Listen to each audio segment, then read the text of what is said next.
All right, hello everyone. Welcome to my channel. This is an educational channel. We look at great theories of everything from the past and go deep into them, try to suss out how we can use these things to help us with our paradigm shifting, our awakening to 5D consciousness, and our formation of a holistic worldview. Today is our 523rd video that we've done on the reciprocal system of theory, otherwise known as the universe of motion, from Dewey B. Larson. Mr. Larson was a engineer in America in the 20th century. He died back in 1990.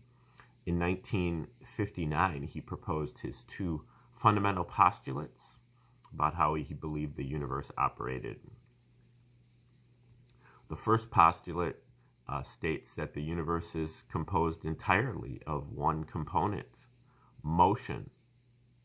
Not matter, not energy, but motion.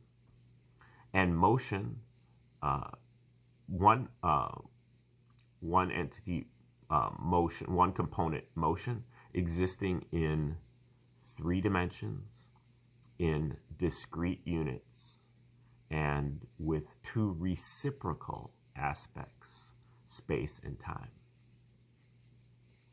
Okay, so the universe is made out of motion. Motion is the relationship between space and time.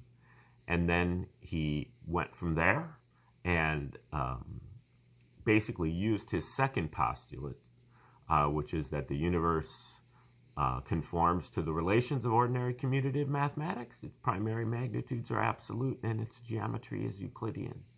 And from there he derived a theoretical universe about how the universe would look if his postulates were correct. And then he writes books about, how his universe would look. He's got books on physics and astrophysics and chemistry and astronomy.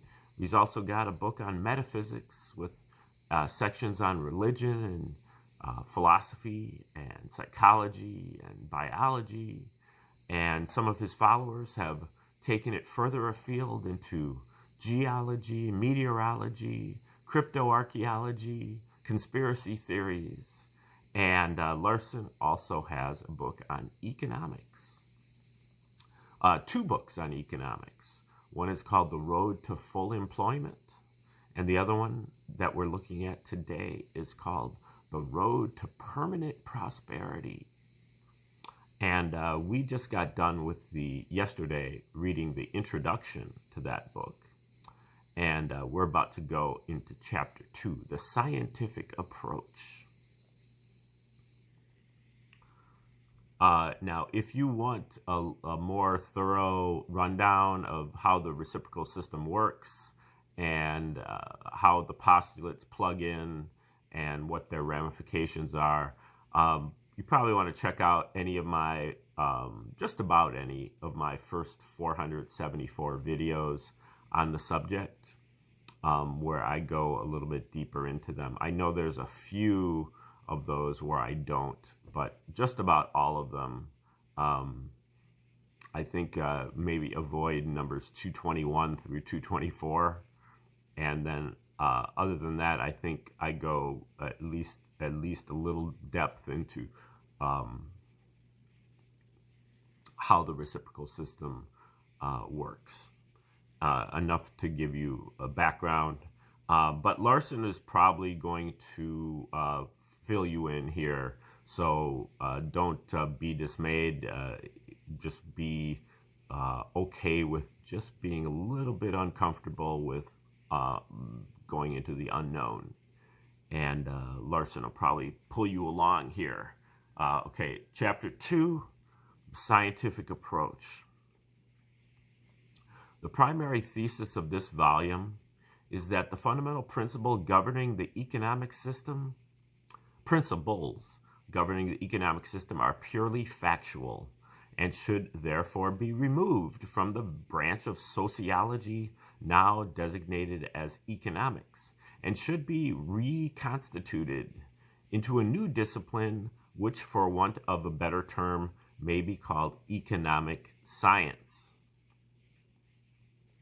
This new branch of knowledge should be handled by scientists by means of the accepted methods of factual science, and should be recognized as an integral part of the scientific field, a subject that is taught in a college of science, where one exists rather than a college of liberal arts, and is indexed under science, classification 500, rather than under sociology, classification 300. I think that's the Dewey Decimal System classification. There is no implication here that factual science is basically on a higher level than non-science, or that it involves any superior manifestation of human ability. As Joseph Schumpeter puts it, there should be no susceptibilities concerning rank or dignity about this. To call a field a science should not spell either a compliment or the reverse. The argument for transferring the factual aspects of the non-physical subject matter to science is not based on any special abilities that scientists may have, but on the superiority in application to factual material of the methods that scientists utilize, methods that are very difficult to fit into the working practices of disciplines that deal mainly with opinions and judgments. In this connection, it should be noted that the special merits of the scientific approach to factual questions are not restricted to those fields of human activity that are primarily factual. They apply to the factual areas of all fields, and they are not applicable to the non-factual sectors of any of these fields, even those that are popularly supposed to lie entirely within the scientific domain. It logically follows that for best results, the factual aspects of all fields of activity should be treated by scientists, and through the agency of those scientific methods, whose efficacy in dealing with factual matters has been clearly demonstrated. In other words, the conclusion to be drawn from the foregoing discussion is that the factual portions of all branches of human knowledge should be separated from the non-factual remainder and should be turned over to science, just as music, for example, makes no attempt to deal with the fundamentals of sound, upon which all music is based, but leaves such matters in the hands of science as a subdivision of physics. This brings us to the question as to just what constitutes the scientific method. What is there in the working habits of the scientific profession that is absent in other fields? Curiously enough, even the scientists themselves do not always agree on this point.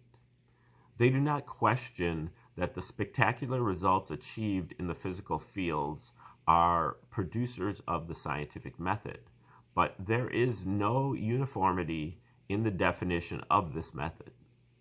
Most individuals, both within and without the scientific profession, are inclined to associate the term scientific with the painstaking, systematic, mathematical approach which characterizes the work of the scientist as he is usually pictured.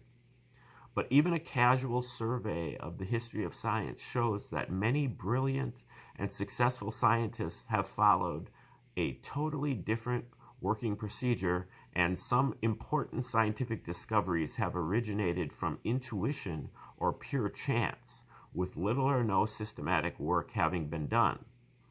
Although most scientific studies do follow a rather definite pattern, these historical data show that we must rule out the idea that this pattern is the essence of the scientific method. What, then, is the distinctive feature of science? The answer to this question is readily accessible to anyone who undertakes research work in both the physical and the non-physical areas. He will find that he can apply the same working procedures in both cases.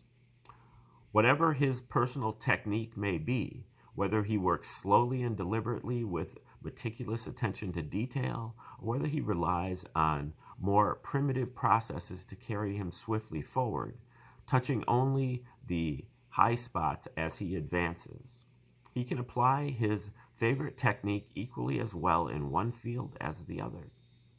He will find the subject matter of essentially the same nature in both areas. The subject matter customarily treated in non-scientific studies differs substantially from that normally treated in science. But, as will be brought out in the discussion that follows, the same types of subject matter actually exist in both cases, and the differences in the character of the topics generally treated in the two fields are merely the results of selectivity on the part of the investigators.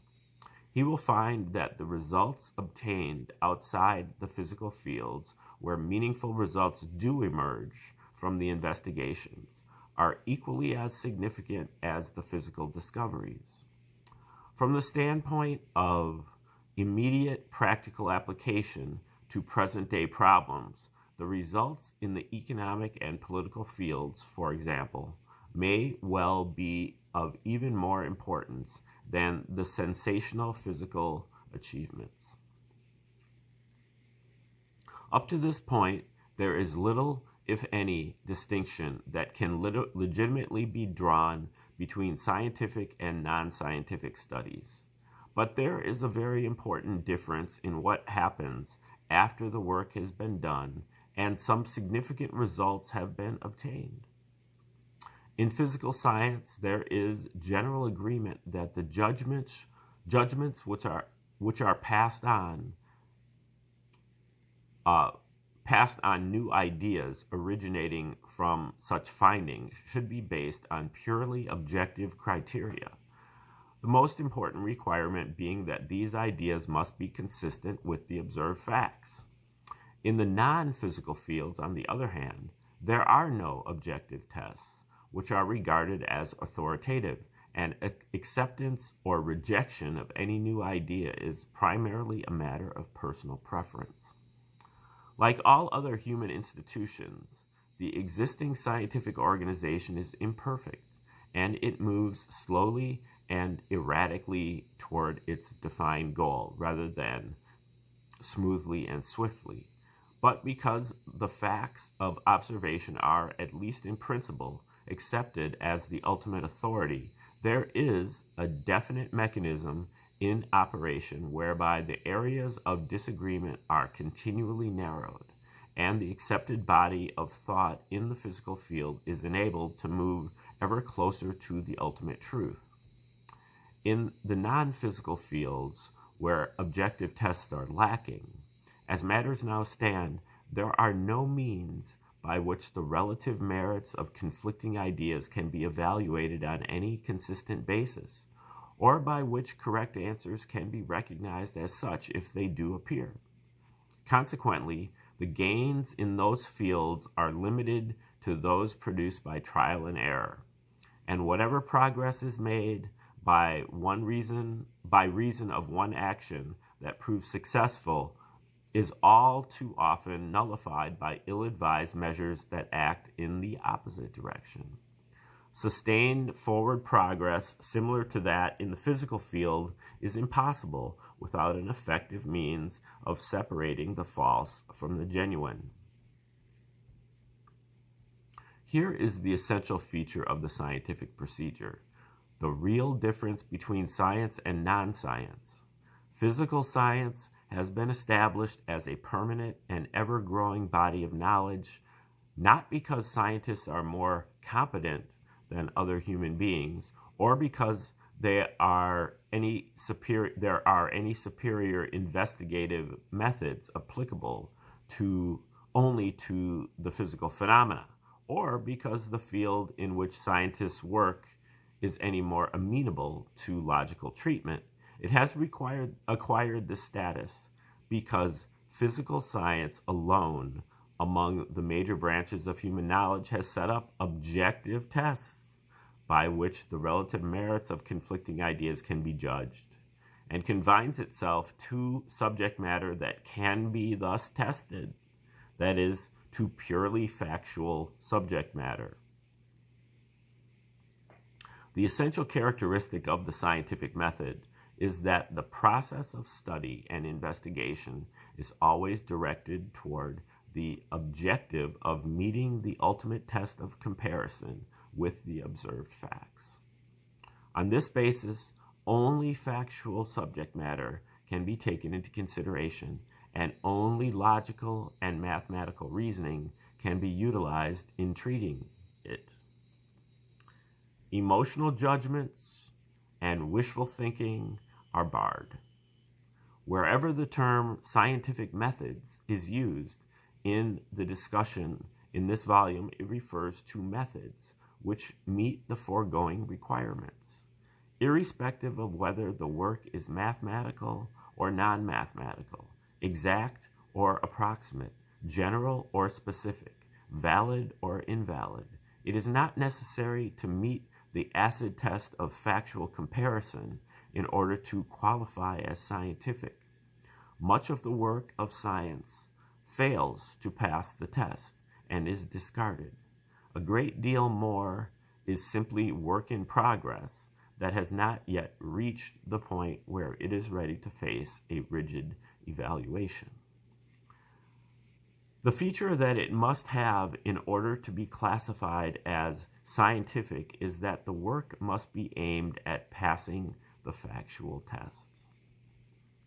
Because of the existence of a criterion of validity and its general acceptance as the ultimate authority, controversies and differences of opinion do not go on forever in physical science as they do elsewhere. In each case, a decision is eventually reached as to which explanation is true, and this truth is then incorporated into the accepted body of knowledge. As defined by the scientific profession, truth is taken to be synonymous with agreement with observation and measurement. On this basis, anything that is in full agreement with the observed facts is true, within the limits to which the correlation has been carried. Anything that approaches full agreement is a close approximation to the truth. Anything that conflicts with the results of authentic observations is not true, and anything that cannot be adequately tested by means of the comparisons currently available is merely hypothesis.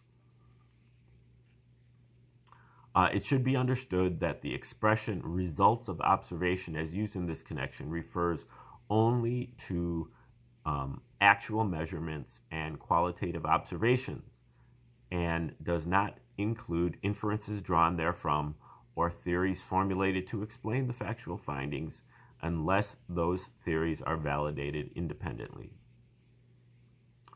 This test of validity does not necessarily arrive at an immediate and unequivocal answer in every case, inasmuch as a concept or theory does not normally explain all of the facts within its scope of application, and even if it did, the factual observations and measurements are not infallible. However, the mere existence of an accepted method of test centers the attention of the scientific profession on any unresolved question and keeps the issue in the limelight until sufficient additional information has been accumulated to enable reaching a firm decision one way or the other. As a consequence, the areas of dispute are limited, and in essence, the workers in the field of physical science speak with a single voice. It is not necessary for the student of science or engineering to look at the name of the author of his textbook. With very minor exceptions, he finds the same information in any text which he may consult. As a consequence of the methods by which it is obtained and verified, scientific knowledge is permanent.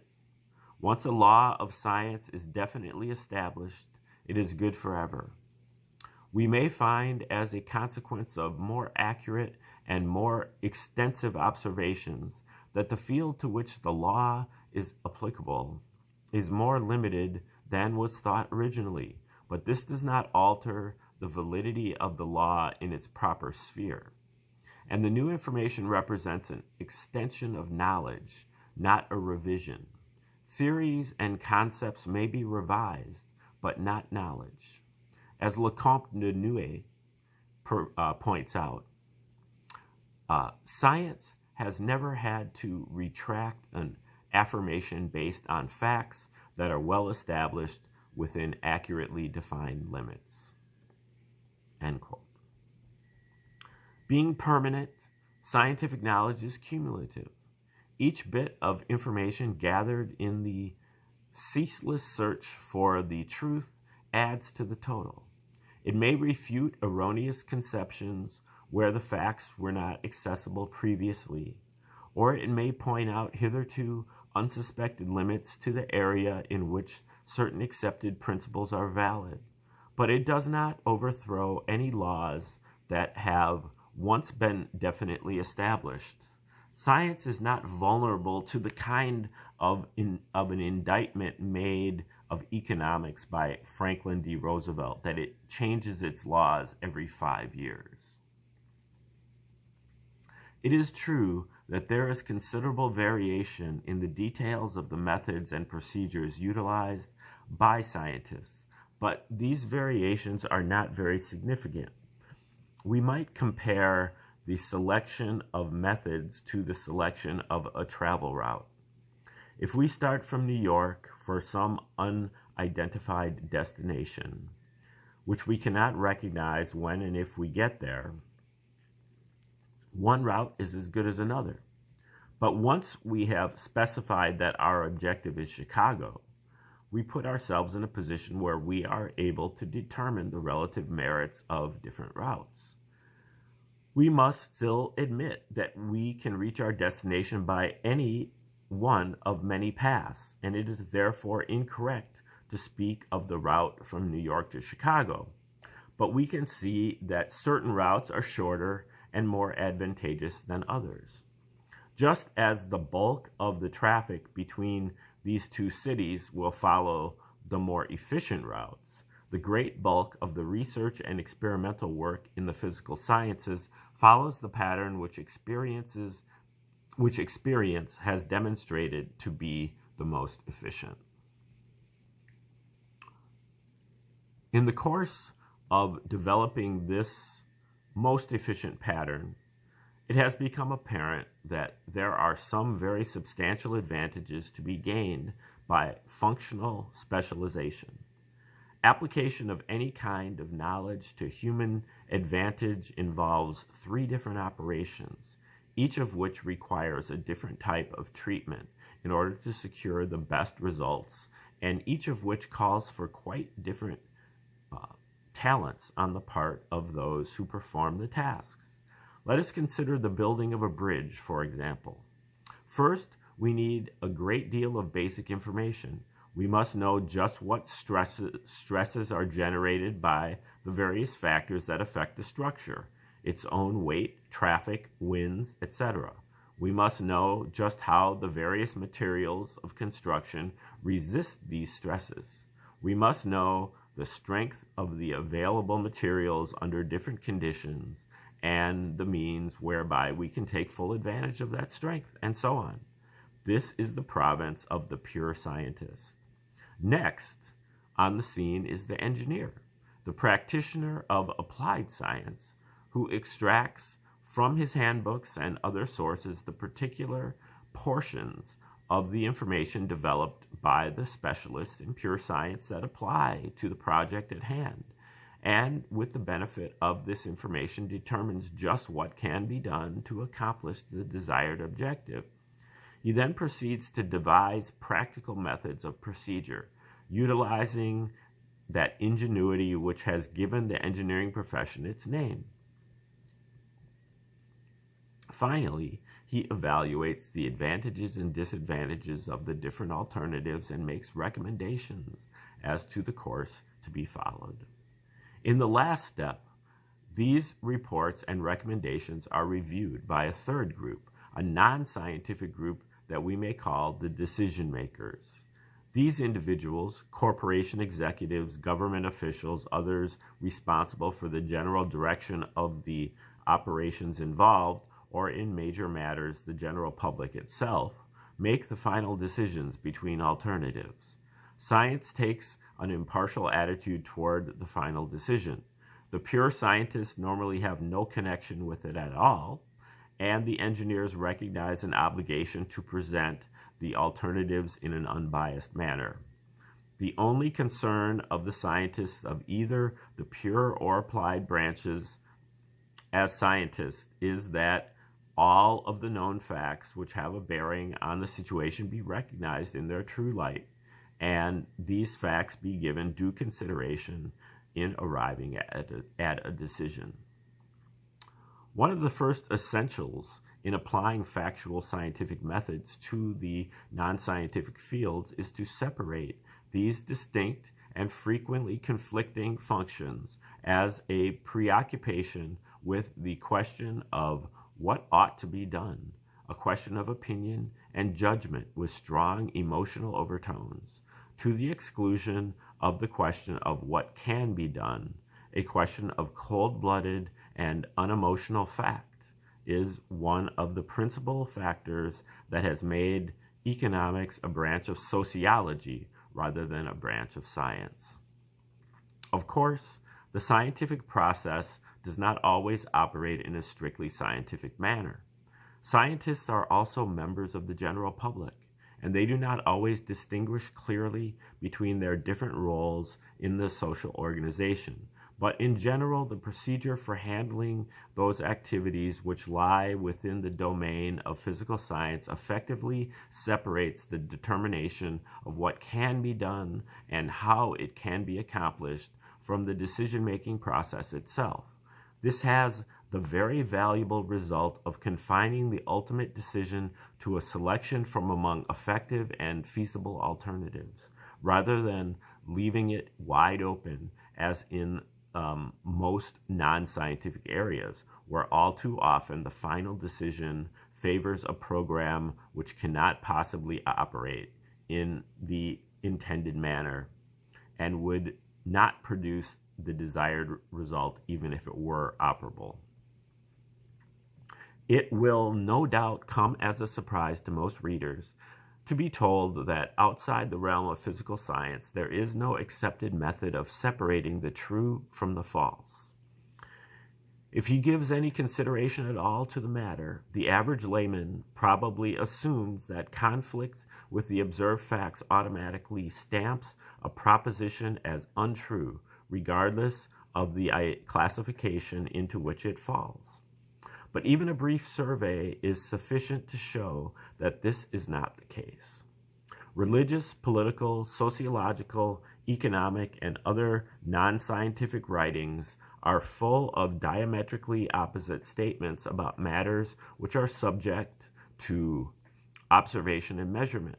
But such conflicts in those areas cannot be resolved by appeal to the facts, because the facts are not accepted as the superior authority. This is obvious in the case of religion. An observed fact which conflicts with a religious doctrine is meaningless, so far as the adherents of that religion are concerned, since the religious doctrine is by definition superior to the physical manifestations, such as those subject to observation, and the inferior cannot overrule the superior. The same attitude carries over into the other non-scientific fields to such an extent that many observers have been constrained to comment upon it.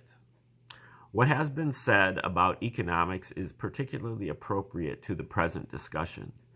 Quote, no political or economic program, no matter how absurd, can, in the eyes of its supporters, be contradicted by experience, says Ludwig von Mises.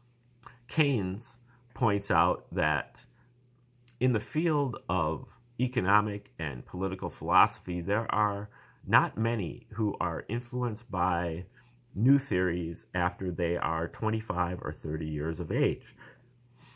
And he remarks, quote, one recurs to the analogy between the sway of the classical school of economic theory and that of certain religions,